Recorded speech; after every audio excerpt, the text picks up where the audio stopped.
What's up, everybody? I am here on the floor, and a lot of people might not know I have a black belt in Brazilian Jiu Jitsu.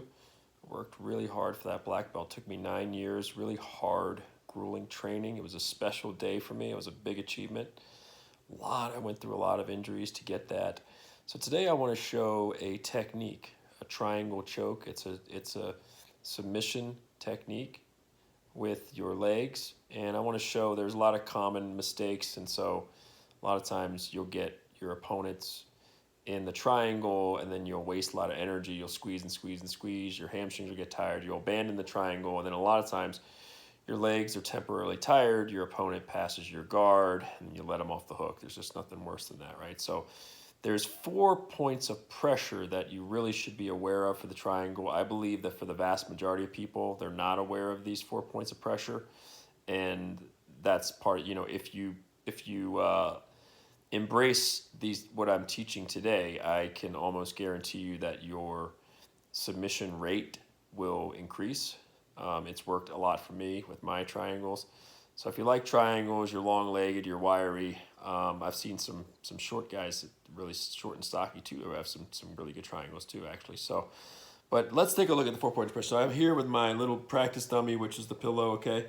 So I've got that. I've got my triangle in there, and one of the things is, of course, you want that leg there. You want that. You don't want that here. You want that kind of at like a 90 degree. See how my leg is kind of 90 degree. And then I want a good lock, right? So I want that, and I want this foot. I don't want this foot lazy here. So I've got my toe kind of connected to my knee there. You see that?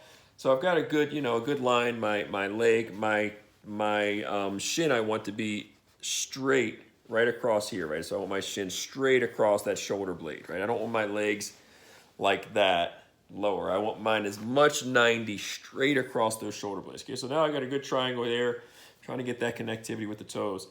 Now what I'm gonna look to do a lot of times is I need that chop, okay? So I need this leg, kind of a chop leg, I need pressure there. Toes up, not down, okay? So I have my toes engaged here, and I have my chop leg there, and my toes are up. Okay, now I'm getting a chop, I'm getting pressure there, okay? Now the other thing I want in here is see where that is there? I need to start to kind of squeeze that. I need to constrict that. I need to kind of almost pull my knees. See how my knees are going in? See how this knee is pressured here? I'm closing that hole. Now I'm here. So I've got a chop there. Toes are up. Toes are engaged. Toes are up here. Toes are engaged there. Got a strong chop there.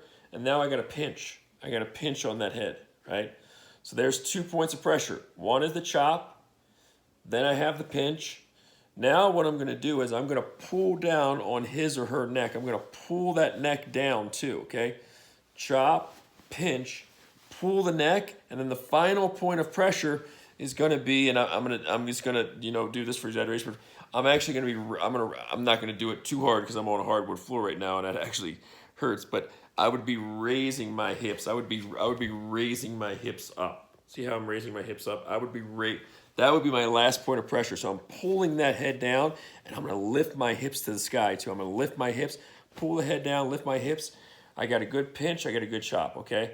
So the first thing is to get that good angle right there. Boom, boom, boom. Get that 90 degree right across shoulder blades. I want my calf just straight across those shoulder blades, not lower back, high shoulder blades. Boom, right across those shoulder blades. There we go, boom. There's my lock, I got it, okay? Got my toes engaged, toes to knee, toes engaged there, toes are up. Now I got a good chop, pinch, head pull, and then I'm gonna raise my hips up to the sky. 4 points of pressure, you do that. And again, a triangle choke is a lot like a head and arm where you could be gradually increasing the choke is better, not just like, don't just start out squeezing 100% and you're going to burn yourself out. Your opponent, a tough opponent, is going to survive. You want to be doing it gradually, 10%, 20%, 30%, 40%, 50%, gradually, and the constant as you're gradually doing it, so you're preserving your endurance, you're preserving your muscular endurance, so you can be squeezing, longer. You might have to squeeze for a minute, 2 minutes sometimes. It depends on how tough the opponent is. You don't want to squeeze it 100%. You can't do that very long. So you want to gradually do it, and as you're gradually increasing the power of that triangle, as you're 10%, 20%, 30%, 40%, 50% squeeze, as you're doing that, you want to be constantly tinkering and adjusting. I'm adjusting. I'm adjusting my hips a little bit. I'm adjusting him. I might even transition maybe in some instances to an armbar, but normally I like the triangle better. It's a higher percentage. But I'm constantly making little adjustments, and I might even, again, when I'm in that triangle, when I'm here, I'll also, a lot of times I'll swing, right? Ideally, I'll swing under my opponent's leg. I'll swing. So I'll swing my body. I won't just be here, there. I'll actually start to get a 90-degree angle on them at the end to finish that triangle. I'll swing. I'll swing my body and hook under their leg to sort of lock them in. That's a beautiful triangle, right? So that would be like the fifth key element of that triangle, right? So one more time, we got our 90 degrees high on the shoulder blades, right? We just got the head trapped in there, not the back, not the lower back. We got our chop leg there, right? We got a beautiful chop, toes engaged chop. We got a pinch. We're pinching that area. Pinch it and close it. Pinch it and close it.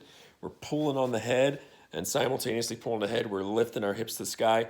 And then at the end, we could even swing. We could swing our body toward him, hook a leg, and lock it in. Gradual pressure, constantly tinkering and adjusting. You got to be patient for this, just like a head and arm choke. So that's some details that have really helped my triangles a lot, and I think it will help a lot of people. And even if you don't have anybody to practice on, you just go over and commit those steps to your mind. Just visualize that, and your triangle, your submission rate to triangle is going to go way up. Let me know how that works for you. Frankie at Frankie Forza. Love to hear from you if you like this. Share it.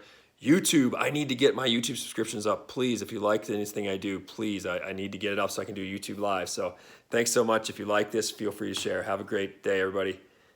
May the Forza be with you.